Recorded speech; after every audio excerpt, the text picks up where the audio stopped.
All right, I'd like to call to order the city council work session and joint work session with the planning commission and design review board. And I need a motion for approval of the agenda. So moved. Second. We take a voice vote on this. All in favor? Yes. Yeah. Yes. Aye. Opposed? Okay, the agenda has been approved. I'd like to point out that, let's have the public comment. And before you do any discussion, I'd like to limit the public comment to comments not related to this evening's work session. There will be a time for questions at the end of the presentation on anything that's presented here tonight. So any public comment on those items not related to this evening's presentation. Mike, so you're saying that people can comment about this after the presentation, but before we talk? They can ask questions, Okay. Yeah. Perfect. but we'll have an opportunity, our joint group, to ask questions periodically through the presentation. Okay. Okay. You see any hands? All right, not seeing any hands raised for public comment. I'd like to point out that this council work session with the planning commission, design review board, and the council itself is the last, or I shouldn't be the last, the final joint session scheduled for the code audit project. And then following this session, the consultant Herb's work will be assembling their recommendations into a report to be delivered by year end. Oh, what's that? If you want to make any introductions, or should we turn it right over to Marcy? I think we can go to Marcy. I do want to apologize to everyone that I did not, it was my fault that I didn't get all those readings out, 3 readings out till this morning. The Marcy and the Herbsworth team gotten to me yesterday, and I just dropped the ball and didn't get it out till this morning. Hopefully you got a chance to read it. If not, all of our materials are, especially these housing related materials, are also going to be posted on the How It Matters page on our website, where I've been keeping a running kind of total of all of the housing related materials that are for these meetings that are housing related, and also our Clatsop regional housing discussion. So I hope you got a chance, because they were really good articles. Yeah, I'd recommend everyone read those 3 articles. They're somewhat eye-opening and I think encouraging. So with that, Marcy. All right. Hello, everyone. I am back. And as Mike said, this is the final joint session for the code audit part of the project. And we'll be hunkering down over the next couple of months to finish our report.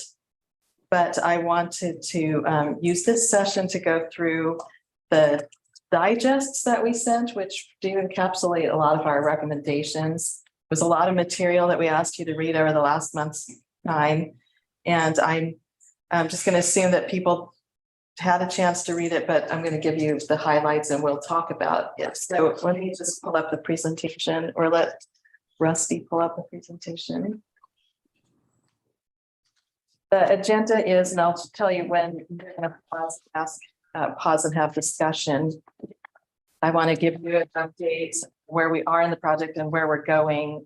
And I think you are kind of all thinking, hopefully, about the code rewrite that would happen after the audit.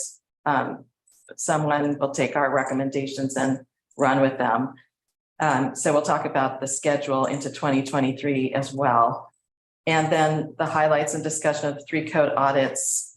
There may be some additional detail that Jeff offers regarding the public benefits proposal. Then at that point, we'll pause for a good amount of questions and discussion.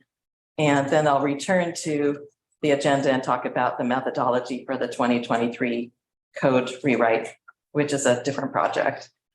And I want to highlight that at the very end, I want to give you my opinion about how wetlands issues might be addressed within this project. All right, so if I can make this work.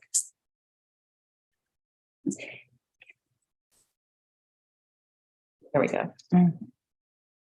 So key dates, as you know, in this project have been, we started last fall, but we've been at this for more than a year. And they've accelerated amendments, went forward. And we came back to you in March, I believe it was, with kind of picking up the code audit. And we've had 6 sessions since then. This is the 6th and final one for this year. We had a meeting with what we call the CAAC, or the Code Audit Advisory Committee, which is made up of city staff people. I mentioned this at the last meeting. That was held in July. We're planning to hold another one in November. And that's an opportunity for us to talk to people who are actually implementing the code, the public works and the building codes person, including fire and police. So really everybody that has to enforce the code or apply the code at the counter, at the permit center, and that's been very valuable to us, in addition to your comments. And as a reminder, we've had a lot of different kinds of activities. In addition to these 6 meetings with you, we've also had a village character survey that went out both to you first, and then it went out to the larger community.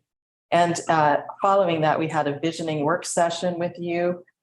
And I think that was really, really helpful to us. I also think it was kind of fun because we had a chance to talk about what is village character in a much more individual way, really hearing from people and their individual views. We've also had many project management meetings with the staff and site tours. In the very beginning of the project, you might remember, some of you were my interview subjects. And then we kind of ended this last month with a bunch of digests. So we call these the Reader's Digest versions of some 3 really important issues having to do with the code audit. I'm going to go through these one by one. This was your homework to read these. We tried to make them short, but I know they're very dense, but they do make up a lot of they include a lot of our recommendations that we will be publishing in our final report. So in the beginning of the month, we sent out one about how to reorganize the community development ordinance. The second one was about how you might go about improving your decision-making procedures. And the last one was about this public benefits proposal, which is kind of a multifaceted package of amendments that I do believe should be accelerated in its adoption. But 1 and 2, in terms of reorganizing your code and improving your decision-making procedures, those are pieces of work that would be done as part of the code rewrite in 2023. So I know this is a lot of words, but bear with me. There are only 6 slides here in total, and I'm going to hit the highlights of what was in these different digests. So talking about the reorganization, first of all, we're proposing that you combine subdivision and zoning into a single title. This is the way that many cities do this now. And as you have seen, as I have seen anyway, subdivisions and zoning really are so intertwined within Cannon Beach. It doesn't make sense that they are in 2 separate chapters. There's a lot of repetition. They share many definitions and procedures. So we would just be combining those and eliminating a lot of repetition. We'd also be grouping relevant sections of them together. It's really hard to find things that relate to a single topic because they're scattered in different sections and different titles. So we're actually proposing to take 91 chapters and subchapters and place them into 7 articles that cover the same topics. When you go into 2023 and start to work on the code rewrite, our recommendation is that the very first thing you would do is actually reorganize the code in a policy neutral way. So all the language would stay the same, but we would reorganize it into these and consolidate it into the single title that we're recommending, and then begin the process of track change, editing and amending it, because that will just make the process much simpler. So when I say it's a policy neutral change, we're simply reorganizing the existing content. We would not be changing the way that the code works. Then we would change the way that the code works. So that's a recommendation, a very specific methodology recommendation. And as I mentioned, we would take your 91 chapters and subchapters and put them into 7 articles that are grouped according to like topics. And we actually, in the digest, included a table that listed where we thought different pieces of your existing code should go according to these topics. I'm just going to read off the categories to prompt your memory. So Article 1 would be introduction and general provisions, including definitions. Article 2 would be all about procedures. This, what I'm reading to you, is not on this slide, but it was in the digest. And we think that would be really helpful to have all the procedures, that is, who makes what decision about what thing, in one place. The third article would be the land use districts. And fourth would be general development standards that apply to, regardless of what zone you're in, there are things that might apply to multiple zones. Article 5 would have everything having to do with environmental resources and hazards. Article 6 would be land division and lot line adjustment. Much of that is in subdivision now. And Article 7 would be our improvement standards, having to do with provision of services for new lots, which is also in subdivisions. So those would be the 7 new sections. So that's kind of a highlight of the reorganization digest. Now I'm going to go through the decision-making procedures. And I'm actually going to let Keith take this piece over and talk about it. He's got 2 slides to speak to. Are you ready, Keith? Yes, I am. Can you hear me? Yes. Okay. These next 2 slides coincide with memo number 2 that we sent out, and it deals with the decision-making procedures. And we noted that there are really 3 basic issues that we see with your procedures now. One is it's really not predictable or intelligible when you read the code as to what really happens when you're reviewing one type of thing or another. Again, just like what Marcy said about other provisions, they tend to be in different places in the code, and so you need to sort of hunt for those and find them. Also, there doesn't seem to be a good matching of the magnitude or the extent that you process an application, that maybe taking it to the design review board or the planning commission, when perhaps it really only needs to have a staff review of some sort. An example would be going to design review for a 4-inch extension of eaves on a lot. So sometimes basic applications, at least in our opinion, go to a very elaborate process when it's probably really not necessary. And then we did see that, at least for somebody who's new to the code, it was really difficult to figure out who, in many cases, was responsible for actually making a land use decision, because often there is a reference to the city, but it doesn't say it's the community development director, the planning commission, or what have you. So obviously you folks know what those procedures are, but at least for an applicant or a prospective applicant, it's difficult to figure those things out. We think this results in 2 things. One, applicants get saddled sometimes with a process that's unnecessarily complex, costly, and uncertain. Again, this would apply, I think, be particularly difficult for what I'm classifying as the more simple applications that really shouldn't require a lot of review or criteria, to figure out whether it's something the city can approve or not.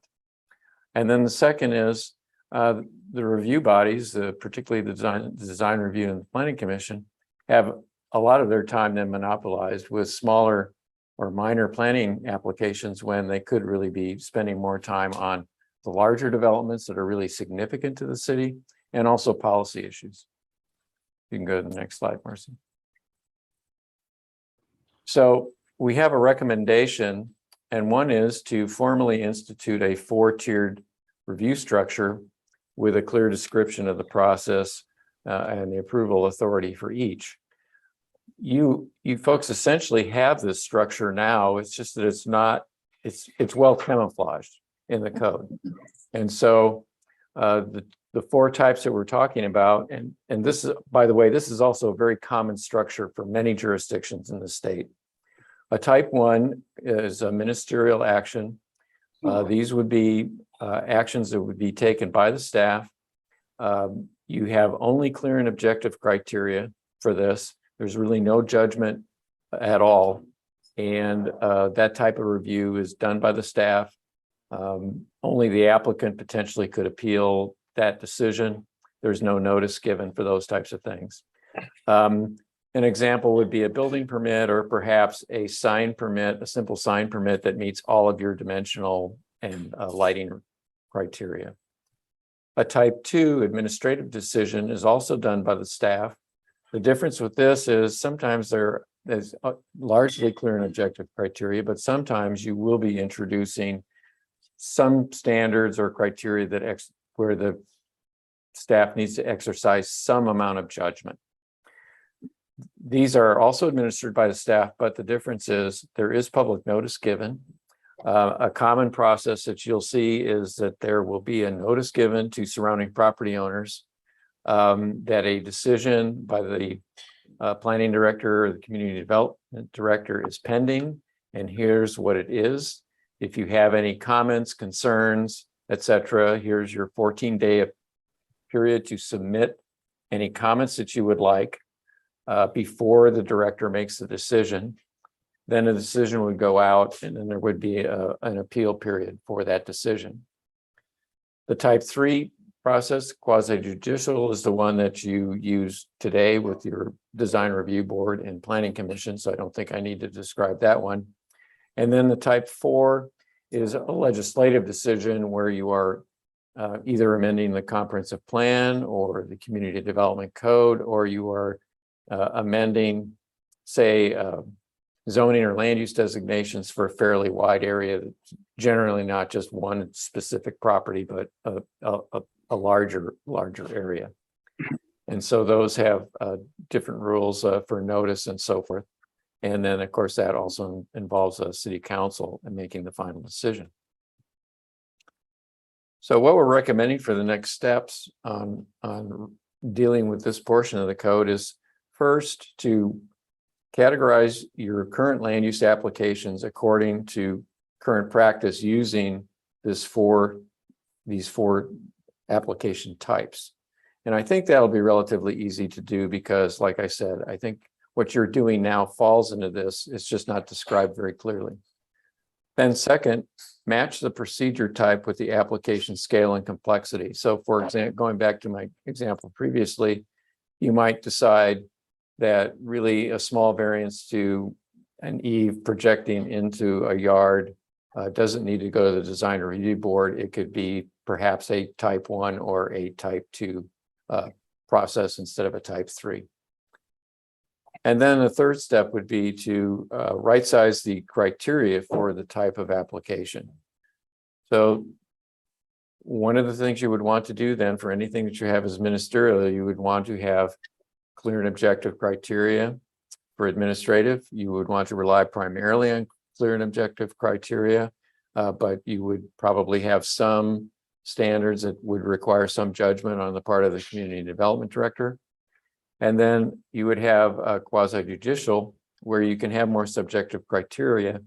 However, I think we would recommend that you make the criteria as clear as possible. So one of the things that I think is particularly problematic for a an applicant and then also for the reviewers is when you have a criterion that says be consistent or satisfied the policies in the comprehensive plan without identifying what you're talking about. So then you open up an entire document and everybody will have a different opinion then probably about what applies and what doesn't apply. So you want to try and clear those things up. Not that you can't use plan policies and things that exercise a lot of judgment, but the more you can be clear on what it is we're really talking about, that will help the applicant and also the reviewers. Thanks, Keith. Thank you. So I'm going to talk about the last code audit digest that went out. This was called Public Benefits, I think was the name of that digest. And it's about a proposal that I just would describe as multifaceted in that it's addressing the size of homes, really, the issue that we started this project in a way around. I think there's a pretty fully formed proposal that Jeff has been working on that identifies how that could be done. But it also talks about how it can be done with extracting from some additional bonus gives some of the things that we've also talked about, like legacy trees and historic tree preservation, historic preservation, and environmental preservation, including to some degree wetlands, although I want to talk about that separately, and also achieving more workforce housing or incentivizing workforce housing. So that memo is a little bit more, had many more things in it. The purpose really of the memo is to talk about how did we get to this proposal, the proposal being the public benefits proposal. Just as a reminder, the code audit started with, let's identify the ways that the comprehensive plan can better live up to its intent, or what does the comprehensive plan say and what does the zoning code implement, and how do we make the zoning code implement the comprehensive plan?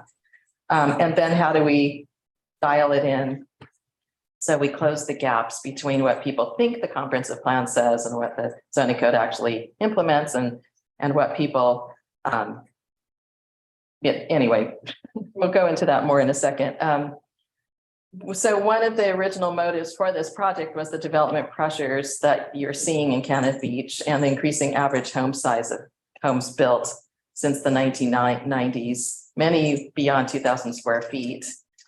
We also, through the process of the visioning effort, survey, et cetera, we I think homed in on this workforce housing is an important need.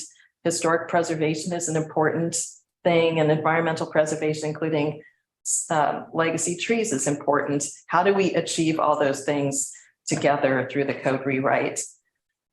It's been very difficult to get to this point. I think these have been priorities identified by the community for more than a decade. But like, we noticed that workforce housing has been on the table, so to speak, since 2014, if not before that. And now you're in a little bit more dire straits because housing crisis is a regional and national thing, and it affects you even more on top of everything else. So we think that the public benefits proposal are steps that you could take locally to come closer to all the community goals. One of the important things about it is that it allows some property owners who prefer larger homes to get some additional development capacity, but in exchange for public benefits. And I hope Jeff will talk about this a little bit more. I think this is a package that could go for an accelerated amendment late this year, early next, and it would allow you to move forward on many of your stated priorities. We included this diagram in the memo, and I just want to go through this a little bit in case it didn't make sense. On the top row is a 10,000 square foot lot. On the bottom row is a 5,000 square foot lot. Each of the three panels in each row are the same lot, So on the left of the top, that is a 10,000 square foot lot with the white shape shows the development capacity that's allowed by your current floor area ratio.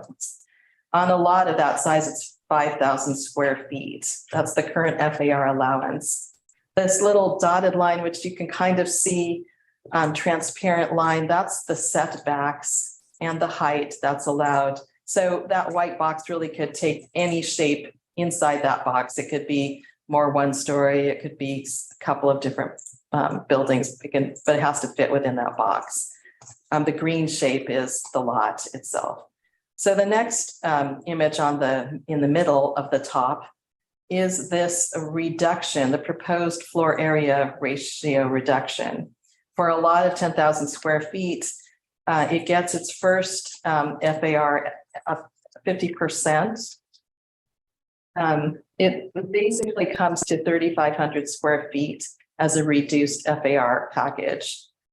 But the third panel on the top right shows with 600 square feet as a bonus, that could be given if it were a workforce accessory dwelling unit, or it could be transferred as a development right to another site, or it could be used, granted to save a tree.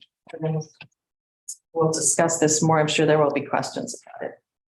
On the lower row is all of the same steps, but applying to a 5,000 square foot lot, which you can see gets kind of maintains a larger amount of development capacity. It's the larger lot that gets kind of a sliding scale downward on the FAR reduction. So that's the end of the digest update highlights. And it's at this point I'd like to pause because I'm sure that there are questions, and we can return to the rest of the agenda after. I have a question about what the legacy tree is. Is it the same as the heritage tree? Yes, I think. No. And so to clarify that, so the Heritage Tree Program is for the public trees, right? Public right of way, city parks. This is ideas to bring that kind of a similar notion, but to put this to private property owners to allow any tree that's I put out there just hypothetically, 30 inches DBH, so at your breast, 4 foot height. Any tree that's 30 inches or more would be considered a legacy tree. And then the way that the current version is drafted for, if we decide to go this route, is that, you would save a certain 50% of the legacy tree canopy. If you save that, then you get this TDR credit. And so it works in this TDR program, just like if you want to save 600 square feet for your historic cottage, or if you want to do a workforce accessory dwelling unit of 600 square feet. So you get these TDR credits that can then also be transferred from a sending site to a receiving site. And so that's just to say, it works within the system. So if our heritage tree program was going to expand to private property, it would be different than the legacy tree program? Yeah, so a heritage tree program is usually if it expands to private property, that means that someone comes forward and volunteers that, right? And that tree is then put in almost like a deed restriction around that tree. Okay. That works differently than what I'm proposing. And so I wanted to keep those terms separate, and so that they could both function together in the future if the public does, if the heritage works from public to private as anticipated. So yeah, great question. Thanks. So the legacy tree would go with the land? Then it would be in the deed. So that's the idea, is that legacy trees are any tree that's over 30 inches on a private property, right? And so the idea of this program, this TDR type program, is to give the property owner a better incentive to save those trees when they're building, okay? So if they wanted to, if they can save 50% of that, like, those trees, then they can get this additional, a bonus square footage that they can either use on site or transfer elsewhere. So if someone sells the property, would that still remain Yeah. that way? So it would go with the land? Okay. I have a question on transferring development credits. How does that function? So a transfer development right program works in various ways, because it's used to save different things. The programs, like I said, it's a public benefit type of program is how it's thought. You can save different things, whether it's a historic structure, they're used in, Madison Square Gardens, for instance, or what's the famous train station in Central. So those are two of the famous sites, right? Where they used the space above and they sold that space above as a transfer development credit. This is similar programs that work in Californian towns, all across the US. King County actually has a very robust where they can transfer to save park space and open space. In Colorado, Idaho, other areas, it's safe to save prime agricultural properties are transferred. And so those are sending sites. So what you incentivize is, so the development, you save that, whether it's agriculture or natural land or historic properties, you save that by allowing them to have development credit be sent to areas that are going to be developed or allow that density or more units, square footage, whatever you do. Does that make sense?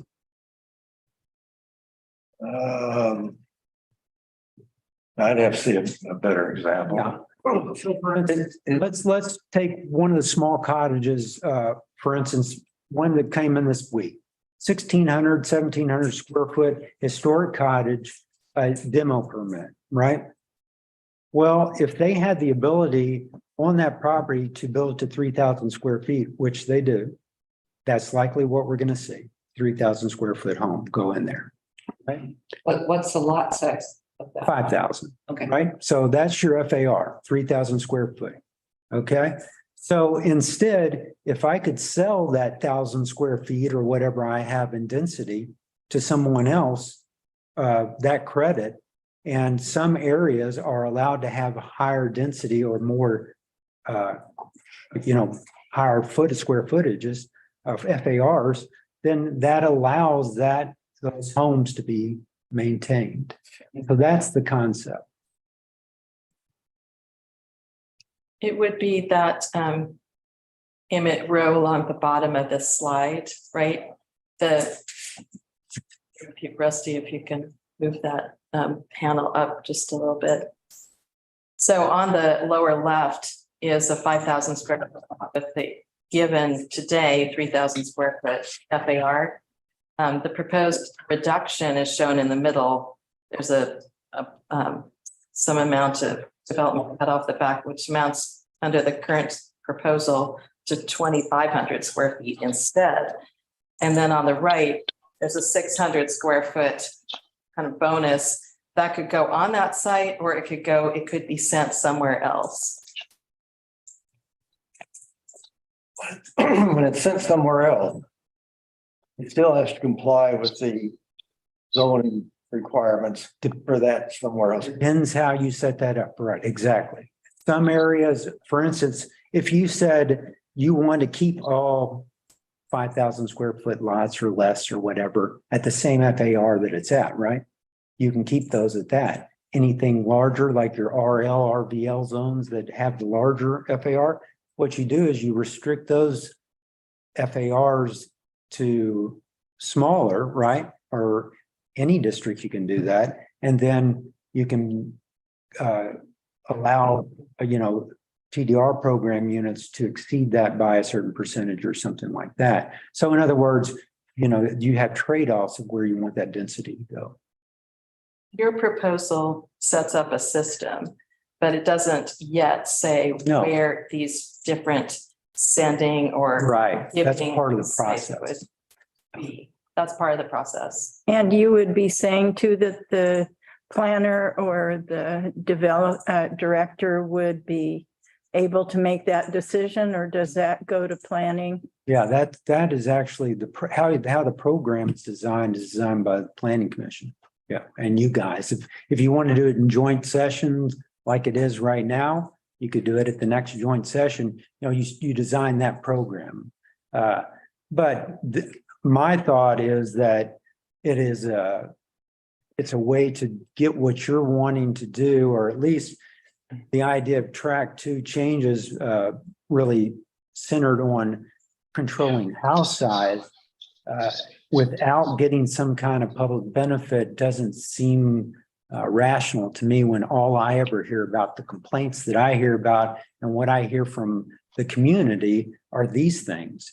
They want to see workforce housing, they want to see the legacy canopy, and they want to see historic cottages. Well, you're not really saving those by just changing the house size, right? That does not get what you're trying to get at.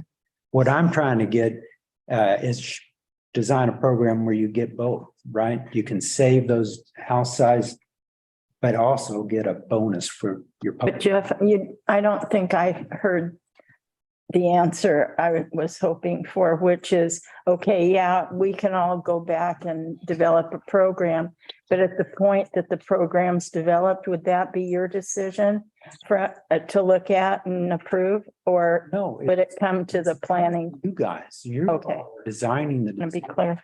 But the actual final, I cannot change this code. I don't think anyone understands that. I can't change your code. I can't just walk into the back room and change the code. You guys are the only ones that can change this code. but I think the question was, after the code is changed, then if somebody followed your example, for instance, a smaller wanting the cottage and selling the space and so forth, that particular procedure, would that be granted outright within that code, or would the planning commission or another body have to review that? Well, a TDR program, you set up that program, you guys, and so then after that program set up, yes, then it's done by administrative. It's, if they meet those requirements, they're saving those legacy trees, or they're saving that, they want to reserve this historic home, then they'll come in and they'll deed that, make that deed. There's a process it goes through, has to go through, most TDR programs are set up to where if it's deed restricted property, whether it's land or it's a structure, there'll usually be also a council approval of that TDR credit at that, But we could go about it in a totally different way, which means that if there's a tree that has a 30-inch circumference at chest high, we could just say that those trees would remain on the property, or there would be a price to pay. You can do it through a price program, or there's various methods of just like you said, just to save trees. Yeah, so I think this negotiation of saving a tree to get a bigger house is a little worrying.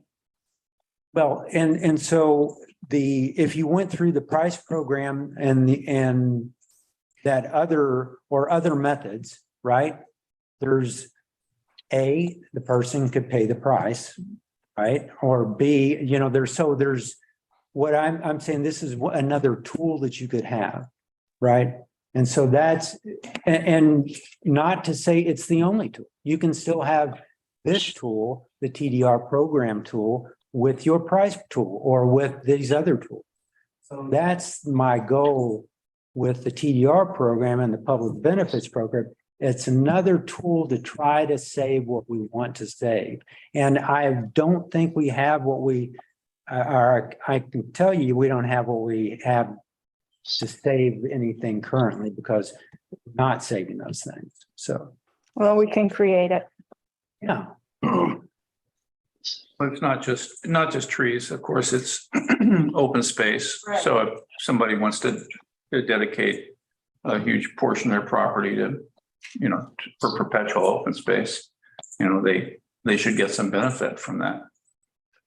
And I have a question about variances, kind of a mundane situation where, so if somebody wanted a variance to move their house under the current code, a variance to move a house to avoid impact to a tree, it's hard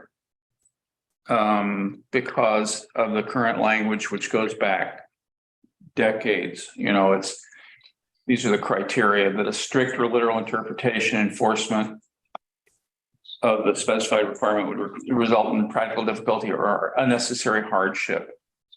That there are exceptional or extraordinary circumstances or conditions applicable to the property. That the granting of variance will not be detrimental to public health. All of these, the variance that as I've seen requested to the planning commission have been routinely turned down because you can't meet the hardship requirement. Even though the set, a 2-foot setback for a tree or to make it more attractive. And I haven't been involved in this with the planning commission, but I've just seen it. And I think the variance criteria, if it's going to be ministerial, it should be rewritten so that there's some kind of ability to vary the code and not have to meet a hardship requirement. For So, example, if a variance were granted because you're saving a tree, that would be, to some extent, that could be a clear and objective standard that replaces this more vague hardship. that could be that could be written into the variance criteria. And I've drafted that for these track 2 changes, like exactly what you said, a certain percentage, very objective, that's allowed to administer. Right. And did you have more to that question? No, I just, I've always been, like I said, these variance criteria have been around. Every town has the same language, up and down, around the state, I imagine. And I think there should be an ability for the planning commission to allow, greater latitude in variances. And I think slight addition to what you're describing would be also that if there are things that can be clearly stated, that you could grant a variance for this thing or that thing or that thing, that could be written into the code. Dimensionally, it must meet these criteria, it must be this, but this dimension or this thing. And that could even be a ministerial decision. That's kind of what Keith was talking about. If it's very clear and objective, there's no vague hardship language. It's this thing, that thing, or that thing. Grant, and for one of those things, you are granted this variance and only this variance of this amount, this percentage, or this amount of latitude. Those potentially could be ministerial. There might be still a variety of variance that has to come to planning commission, but maybe you still give notice to Yeah. the surrounding property owners if they want to appeal it to the planning commission. right. There They was can do that. the 2 top categories that Keith talked about. One of them would require a public notification. So it was not just a pure staff review. It's a staff review plus a public notification. Sure. And that was type 2, And a lot of cities do that. right? So we have a few hands up. Okay. Keith was one of them. I think Keith wanted to respond. I was going to say that it's common in a lot of cities to have different types of variances. So just like what we're starting to discuss, you could have some simple ones that's a really small change. For example, you want to reduce your side yard setback by 20% or a foot or something, that as long as you can stay within those boundaries, the staff can approve something like that, either ministerially or through an administrative review, as opposed to something that would be more serious, like you want to have a setback of 1 foot or something that might have more of an impact on a property, that would still go before the planning commission, something of that sort. And Mike Bates had his hand up. He's been having audio issues. I don't know if he's on there. He sent an email with his thoughts. Oh, okay. Lisa Kerr has her hand up. Okay.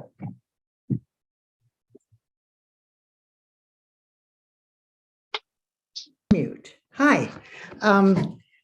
So from what I'm hearing, it sounds like issues under your type 2 scenario, decisions that were formerly decisions of the planning commission, like many of the variances, setback reductions, and I'm not sure how how it would apply to land partitions, but these were all sent before the planning commission, and now they would be a ministerial decision by the planning director or the planning department rather than by the planning commission. In other words, more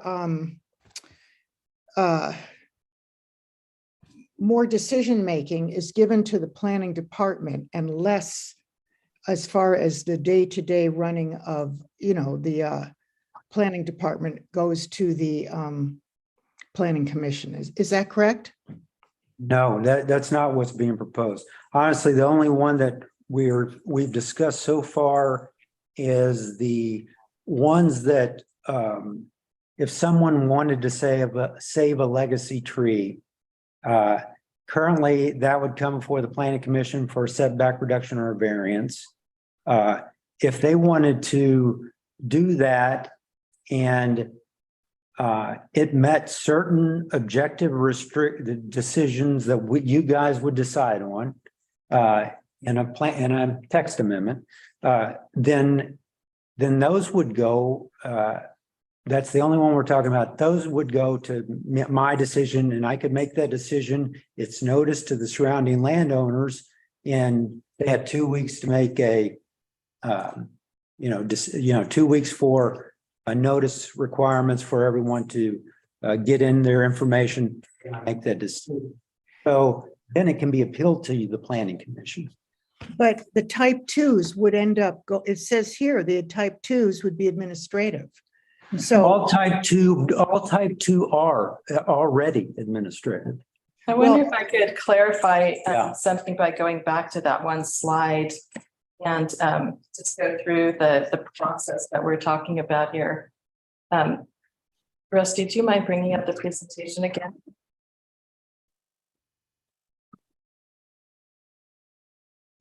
So stay with me while I go backwards.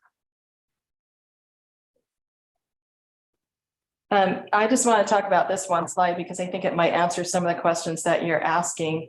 I want to make it clear that this is a process that the code rewrite would go through, and it would involve everybody here because it's what we're trying to lay out here is a rational way to go through your procedures and decide, are they right sized to the topic? Are they, more clear? And so in an effort to fix the procedure system, which we think doesn't work as well as it could, we would just at the top there, we would take a 4-tiered system. Right now, type 1 is ministerial, type 2 is administrative. Pete went through these, et cetera. There's 4 types. These are very typical for Oregon jurisdictions to use. What we would do through the process of the code rewrite is stated under next steps. First, we would take the applications that you currently handle and we categorize them according to the current practice. So this is it's a policy neutral activity. And then we would bring it to you and say, here's all your procedure, all of the types of procedures that you currently process. Here's how they could be categorized under, more typical city scenario. Then we would match this procedure type with the application scale and complexity. Now, that's a judgment thing. That's very much a policy decision. That would involve everyone here as to, is that the right level of complexity for a procedure like that? And we might wind up changing some things. But that would be a policy decision. And lastly, we would write the appropriate approval criteria, or we would amend or repurpose approval criteria currently used. So we wouldn't do any of this without it being part of the code rewrite process. Okay, thank you. That really helps. Could there be 5 instead of 4, where there would be a middle ground in between the administrative and the quasi judicial? I see a real wide gap there. Absolutely. We can look at, because there's who it appeals to, there's who sees it and makes the decision, there's what is the criteria, and those are all little adjustments. So it may be that a middle scenario might be appropriate. I want to ask Keith if he has any additions to what I'm saying here. No, I don't. I think that what you described is what I'm thinking as well on the next steps forward. I think as far as looking at even a 5th type of land use application type, I think that would come after we have sorted the cases that you have now, and then start looking at, well, so how do we want to match these land use applications with an appropriate process? And you may decide, we really don't have a process that works well for these types of things, and we could come up with one. But I think that would be the time to have that conversation. And I would just note, Keith, that we currently really do have a 5 level, because we have that type 2 and type 3 that where we have one decision that we make where I make a decision and then they have a 2-week appeal period of my already made decision to me. So Development for so it's an interesting it functions out there kind of weirdly. So Well, I would think that the setback reduction would be a good thing to make ministerial.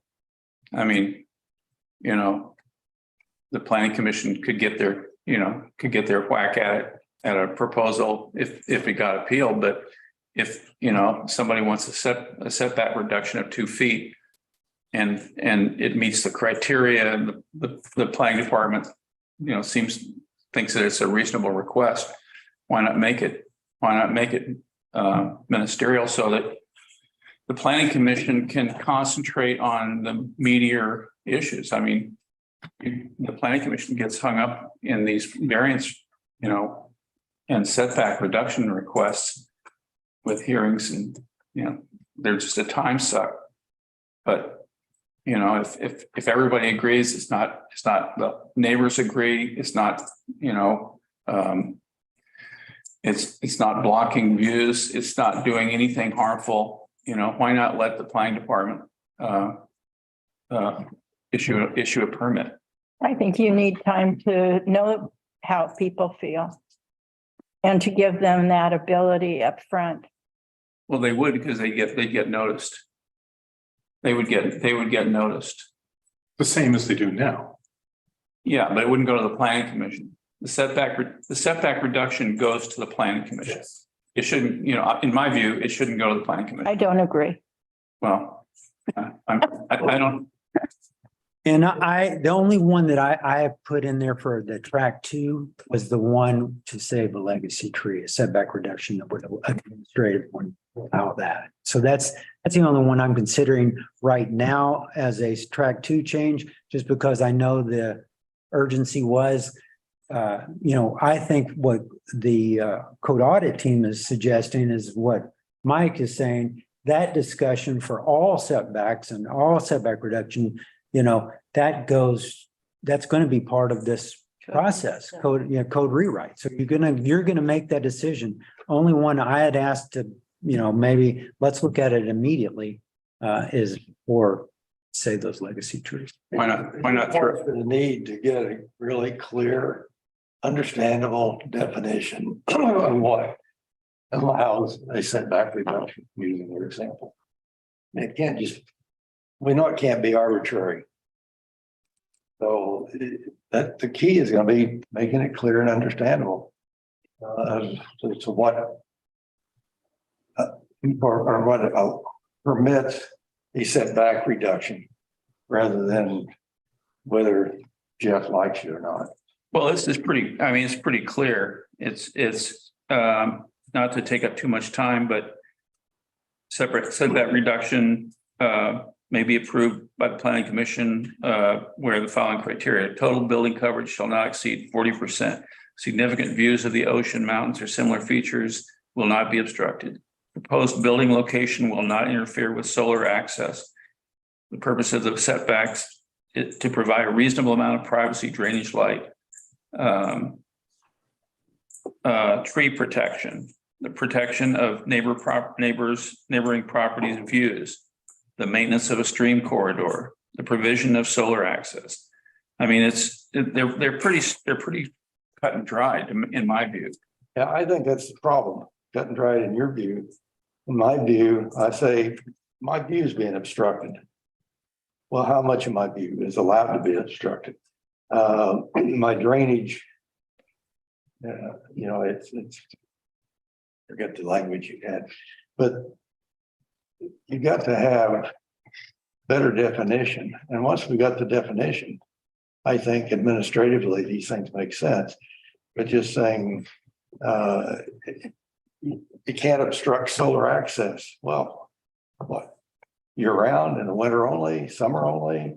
What percentage of obstruction? How do you measure? There's a lot of things there that right now create an opportunity to go and argue before the planning commission. Again, this rewrite is going to be so important to really hone in on definitions and put numbers and understandable language to it. So I think we need to move on, frankly. Okay, Keith hands up too. Yeah, who stands up? Keith, and I have Mike's. Okay, When you yeah, get a let's chance. just address those. Keith? I would just like to point out that even though we've described this in steps, I would like to point out that it's probably most likely going to be a little bit of an iterative process. You might think that, well, we can fit this type of application into this procedure type, but then when you start having the discussion about the criteria, you might change your mind as to what process you want to use. So I think the main thing we're suggesting here with the structure for the code rewrite is to first reorganize the code so it's functional, easier to follow, even though you haven't really changed the content or the way you do things in any way. And then that will give you the ability to take on a different issue areas one at a time and still have a code that you can use in the meantime. So do you want to? Yeah. So Mike said he's having some issues with his volume. And so here's his thoughts. One, thanks to Marcy and Keith, some very thoughtful proposals. Two, ministerial type 2 decisions. I don't think it's wise in the current environment to give the city authority over discretionary matters, no matter how insignificant. My experience is those minor issues, as Keith terms them, are dispensed expeditiously by the planning commission.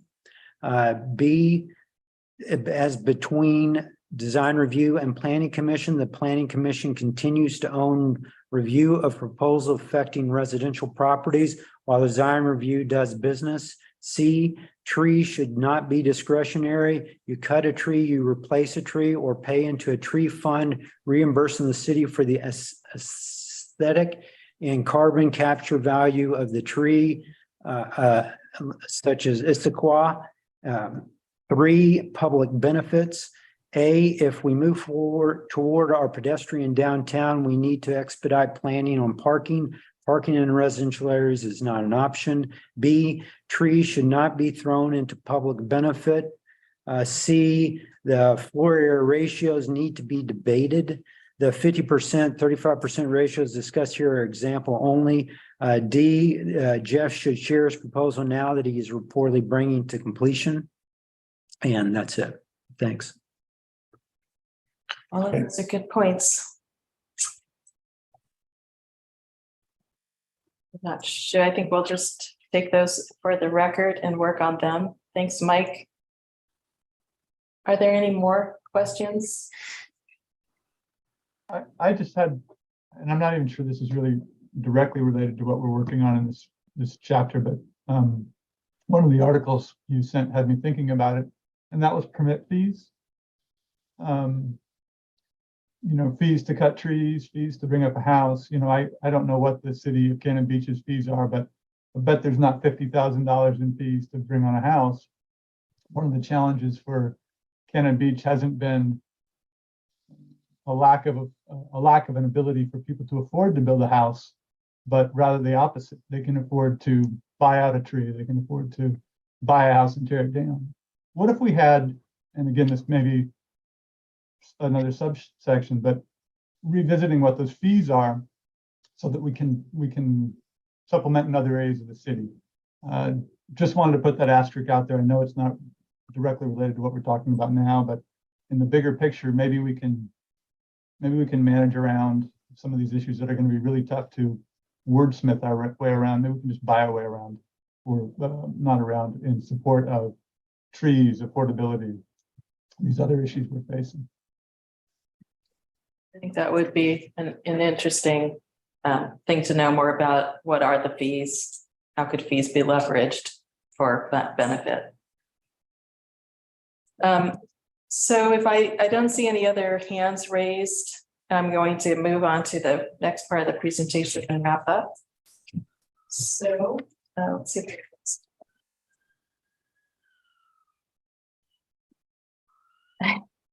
There we go.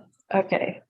So just to wrap up by talking about the 2023 code rewrite work program and schedule, we have been talking about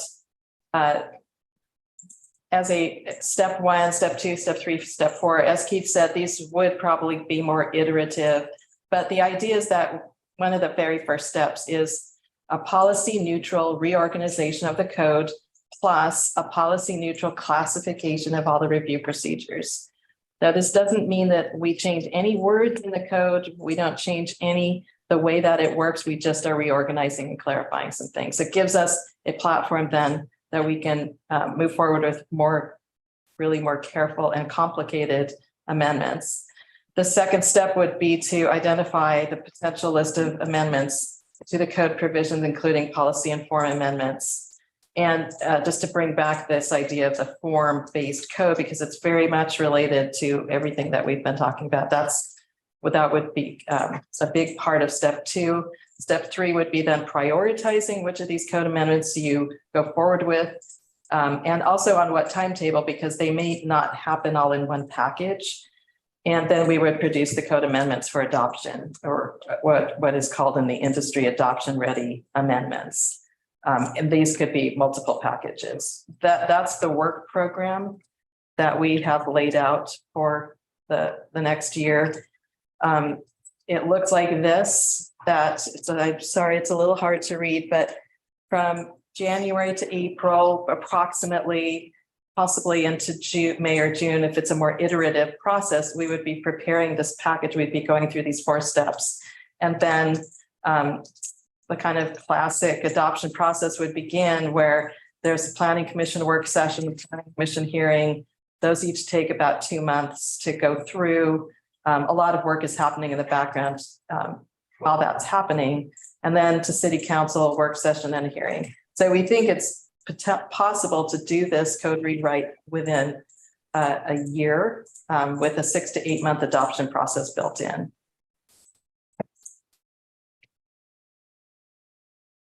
Just to go back for a second, that does not preclude you from adopting some of these more priority amendments, like the public benefits proposal once it's been detailed and approved.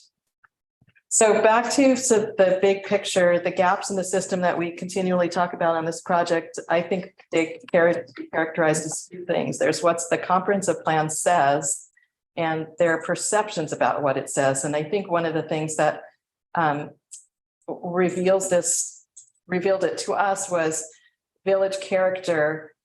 When we talked about what people think the code says, village character, one of the big parts of village character is housing for multiple incomes and many kinds of people. I think it's kind of what it says. But when we look at what is actually allowed, we're not getting that kind of housing. We're not getting housing for everybody. So that is one of the issue areas that we're trying to address.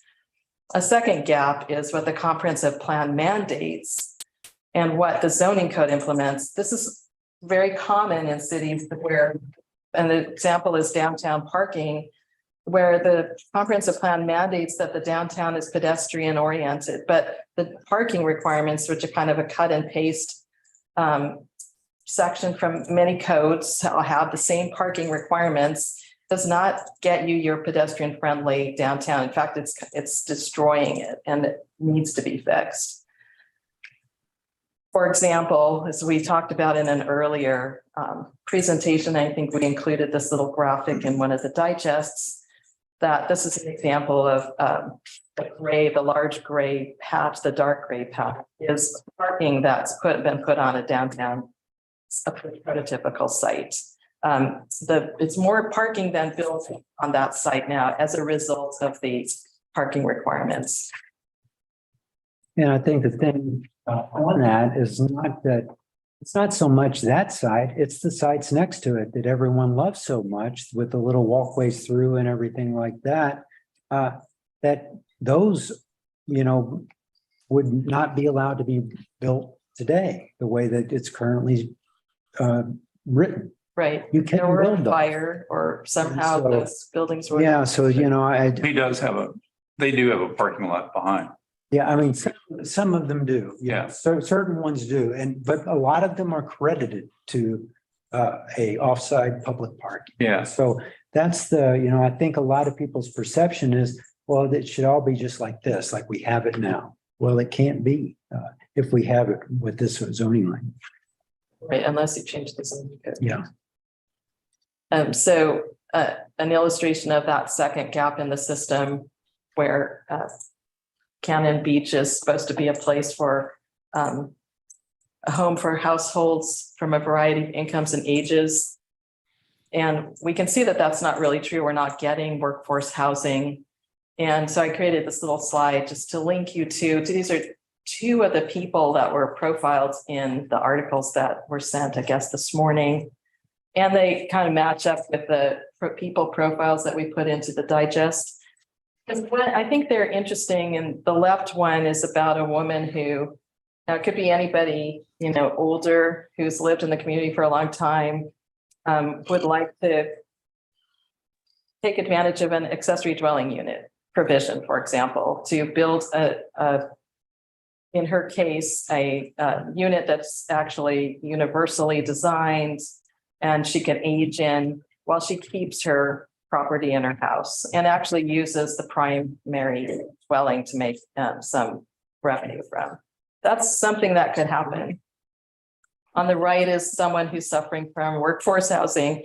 And I just blended a person that was profiled in the article about Whidbey Island with the aspiring resident people profile that we wrote for that memo. This is in the memo number 3, we actually quantified, I hope you saw it, what number of hours someone in, say, the service industry would have to work in order to afford to live here. And it's impossible. So, obviously workforce housing is a huge need everywhere in Oregon. It's actually causing a labor shortage, not just a housing crisis. I'm going to end on something really fun.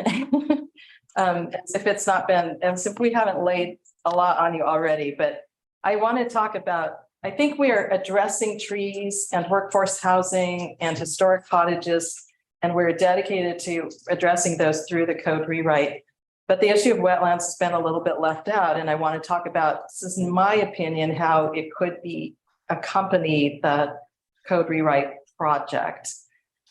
It's not part of the scope right now, but I think that the discussions that I've heard make all these different things swirl around that I would categorize as, one is, what are the categories of wetlands and classifications by state agencies, the typical classifications that cities use?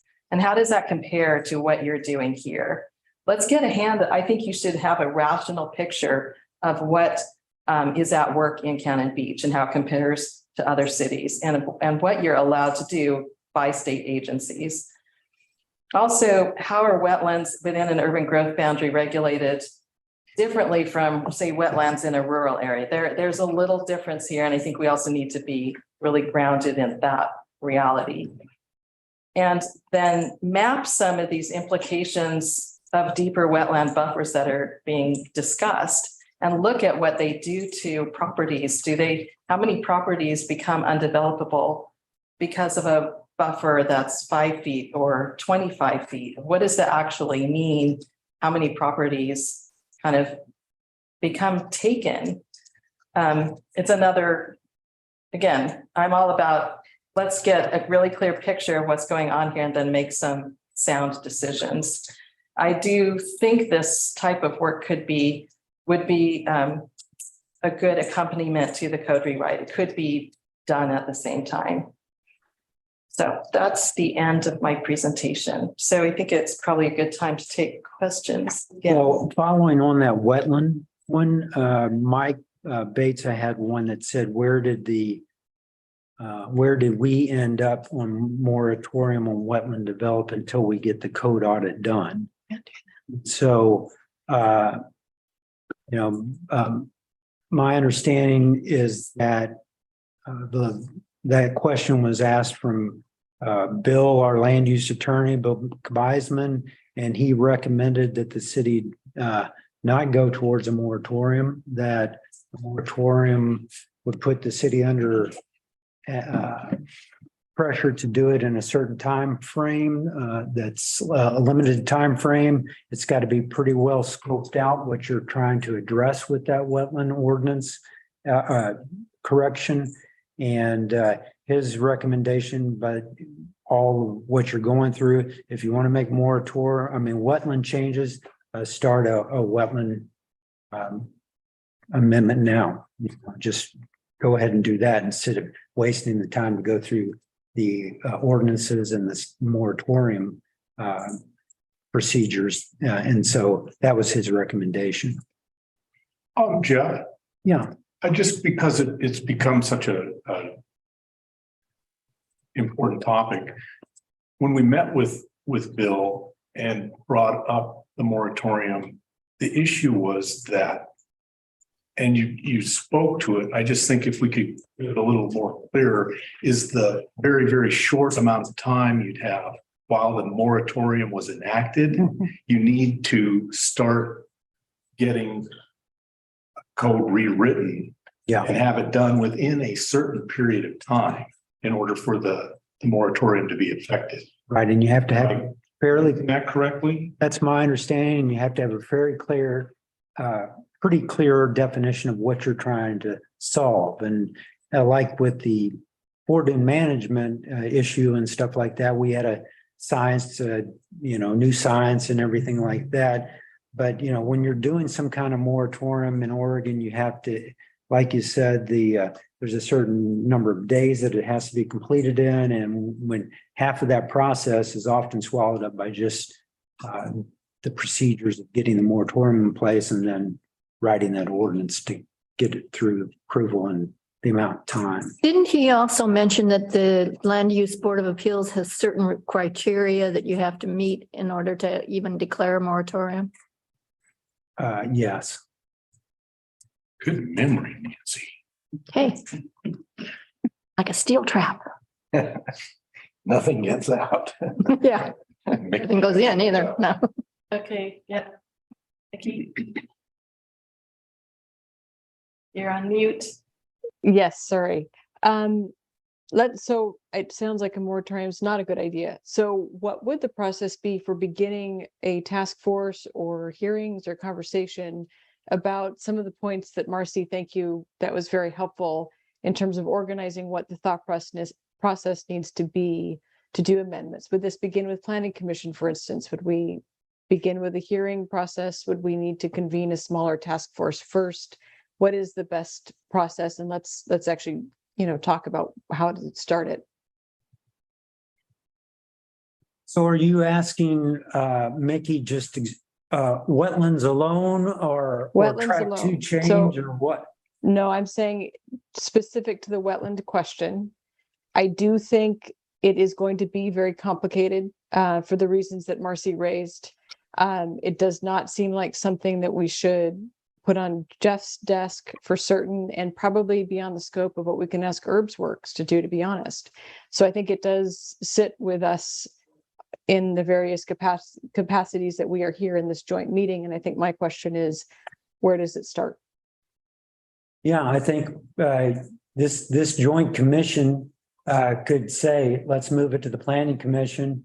And the planning commission then could hold a work session on it and decide if they want a task, a separate task force on that, just to say, this is who we want on it, this is whatever. And then they're the ones that, like you said, we can decide for the city if we want to, go out with them, get a consultant and go through the whole process for that, RFP it and do all that. So, It's the basic process for any new ordinance.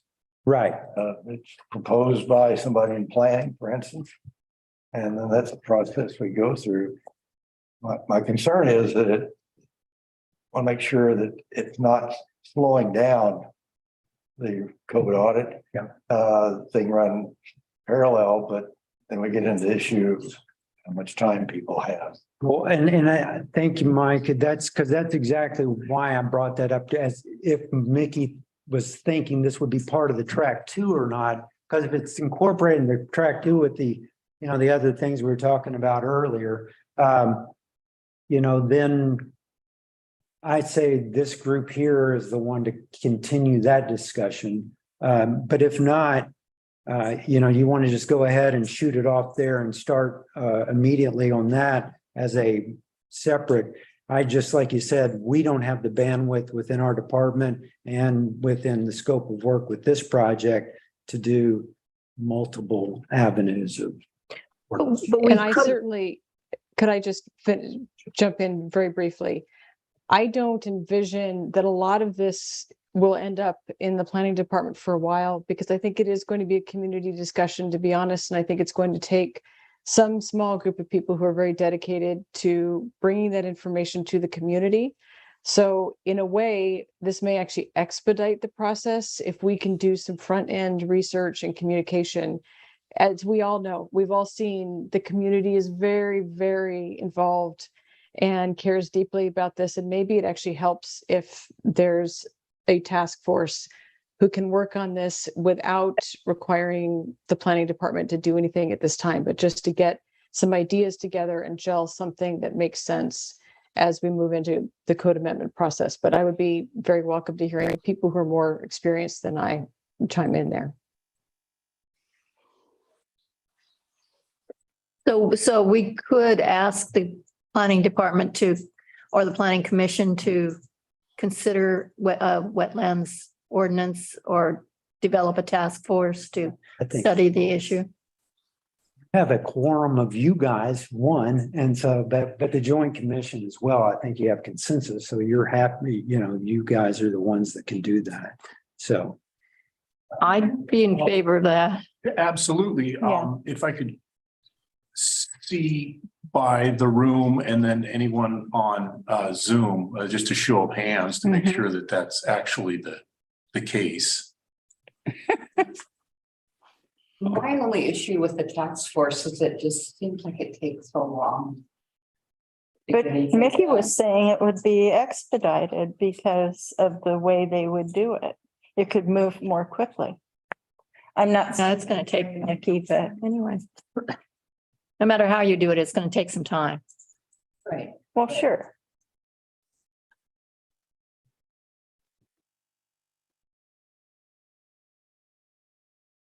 don't see I any think other we should hand. all, I just want to, on the time point, let's all just be honest. We know that nothing's going to happen quickly in this community, right?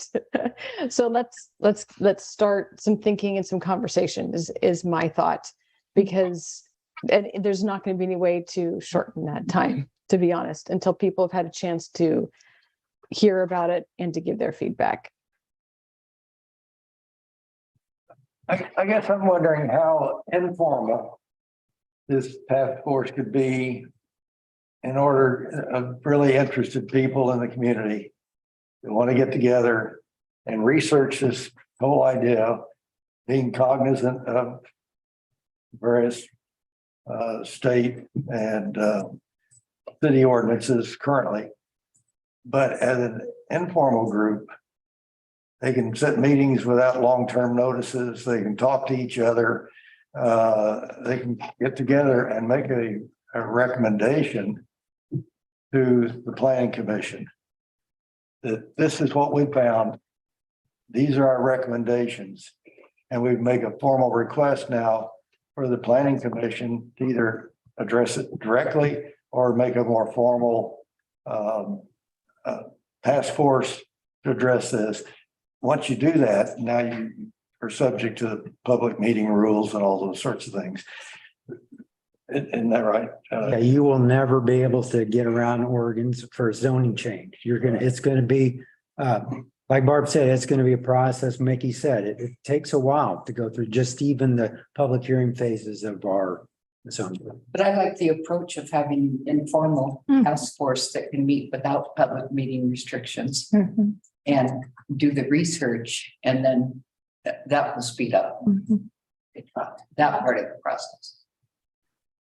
Well, I'd like to point out that the wetlands section of the code is really one of the more elaborate sections of the zoning code. There's a lot to, I mean, whether you like it or not, I mean, a lot of effort went into that particular section. And I think, if you're going to start anywhere, it would be, using that as the template for, if you're going to form a wetlands committee. But you also need to have a wetlands consultant, a wetlands expert that knows what they're talking about, and not just, a bunch of lay people. So, I mean, there's going to be some money involved in that.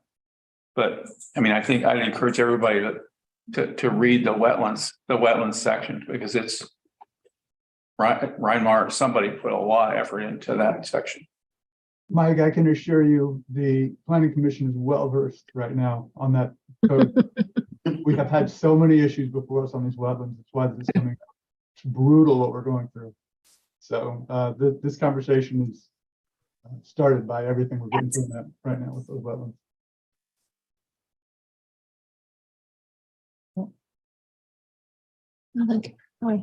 Anything else? To wrap this piece up.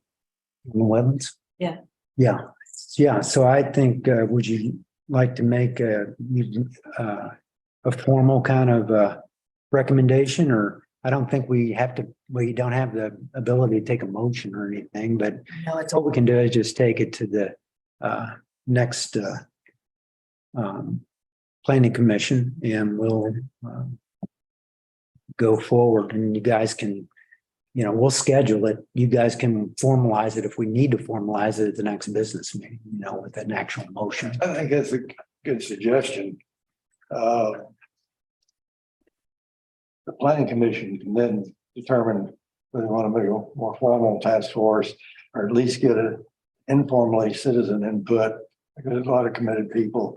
And like Clay said, there's probably been more focus on wetlands by the commission, and certain individuals in the commission may be a part of this, let's say, gathering information, making a recommendation back to the commission to establish a more formal approach. I know Bruce had his hand up. Yeah, no, I just want to make sure that we're careful when we're using the word informal group. If you are going to if you're gonna back off and a bunch of people are just gonna go ahead and do this without you making appointments or anything like that, that's an informal group. If you were to appoint the planning commission, that would be okay, but they would be operating as a formal group. They would be operating as the planning commission. But because if you appoint those people, then they're not informal, they're specifically appointed by the council, subject to the same rules as the council. Okay.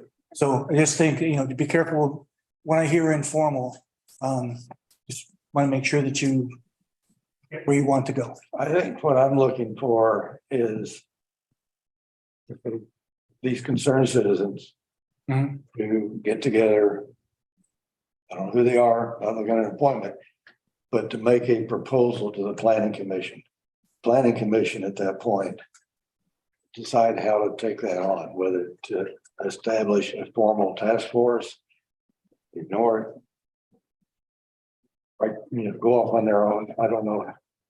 But that's the reason I said informal. I think we're not prepared at this point to establish any kind of a formal relationship.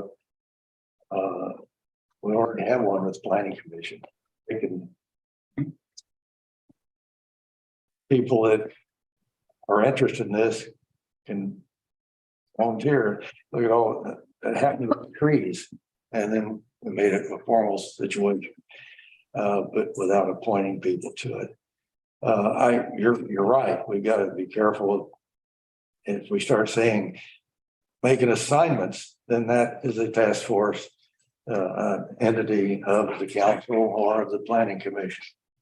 But if we're encouraging the public to come forth with their thoughts, their ideas, and a proposal to the planning commission to address this, I think that's the way to kick it off, rather than having the planning commission say, okay, we need a task force and here's the people we want on it. Even if you turn it over to the planning commission or an informal group, same thing happens with them. If they start making specific appointments too, then they're subject to the same rules as what you are and what the planning commission is.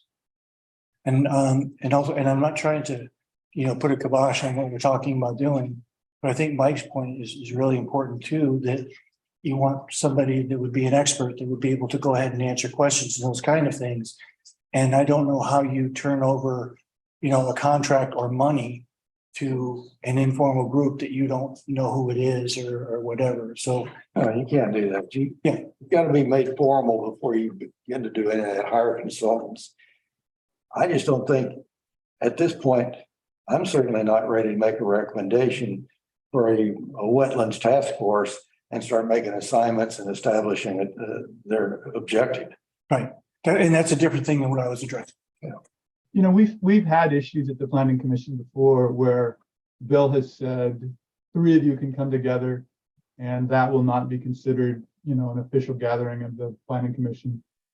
The planning commission, we're not experts on wetlands, but we're well versed enough on where the code is flawed to come forward with some suggestions to make it better, or maybe to guide the conversation with others interested in coming forward. So maybe there's a hybrid where, there's several members of the planning commission who I'm sure would like to lead this charge, as long as we didn't have more than 3, and then welcomes public, comment as well. We could probably come forward with some pretty low hanging fixes that are, after a few of these are very apparent to the members on the commission. And that can work, but they need to, the conversation can only occur among the 3. It can't be the 3, somebody talks to somebody else, so the other 4 are cut out of it. And then that would meet all of the meeting requirements and things. And then the input from the other 4 members could come when there's a presentation by that subgroup. Right. That's right. And there could be other non-members of the planning commission participate in those discussions. No, Why not? no, you can only have the 3. No, I'm saying not That aren't on the plan. that are not on the planning commission. They're just citizens that are. Oh, yeah, no, you could do that. Sure. So it's not limited to just a 3-member group. It can be larger as long as they aren't part of the council, planning commission, or DRB, I think. Right, well, the floor cannot be part of the discussions at all. Right. That's the problem. I'm sorry, wait a minute. I mean, that's a consideration you have to keep in mind when setting that up. Okay. That's why government can't get things done. That's, it's in the interest of transparency. It is. So we will move forward to planning commission. The question of it. I just wanted to ask, I mean, I'm really concerned that we move forward as quickly as possible with people that we trust. And I trust the planning commissioners to come up, even if it's only 3 of them, to come up with something in a good time frame that can really help protect our wetlands as quickly as possible. And so I wish we could do that for having those 3 from the planning commission. Yeah, and that, what Jan's saying will work fine. If the 3 can get something done quickly, then they come back and present it to the planning commission, and they're off and running. Yeah, That's the way I envision it too. good planning commission. Mhm. Thank you. So we can, we'll work with the planning commission. Okay. Just don't get in any trouble. Are there any other discussion, comments, questions, clarification from Marcy or? Okay, Done. then in that case, we have a good of the order here tonight. Oh, my machine just died. It's on the agenda. Yeah, I don't have an agenda. I do, actually, I have a question. Of course, I have a question. Okay, You talk about the next steps, 2022, 23. What do we need to do to go to those next steps? Is your contract up basically now or at the end of this year? So in order to go forward, what do we have to do? Bruce? I have an answer for that. What I wanted to do is ask the council if it was okay to consider tonight essentially a work session about where we want to take this. And then if you folks are good with that, we can work with Marcy and her group to bring you a contract like at the November meeting. I think it's November 1st. So we can get those steps to go, and it would be negotiation between staff and Herbs Works to bring you a contract for your consideration. So are you saying a separate work session from everything else that we're? Yeah. No. Now, this is the work session for where you want to go, the future activities. And if you direct staff to say, please bring us a contract November 1st to consider for moving forward in the way that we discussed tonight. And that will include the cost as well. Yes, sure, because that's what you're doing, you're approving the contract. And to another point with what Jan was saying to get there. If we have the 3 make a recommendation to the planning commission, and then it becomes the consideration of the 7. There is a way to move things more quickly. I'm very grateful that the council is willing to have extra meetings on occasion, like 5 times to 8 times a month. That's to keep everything we've got going.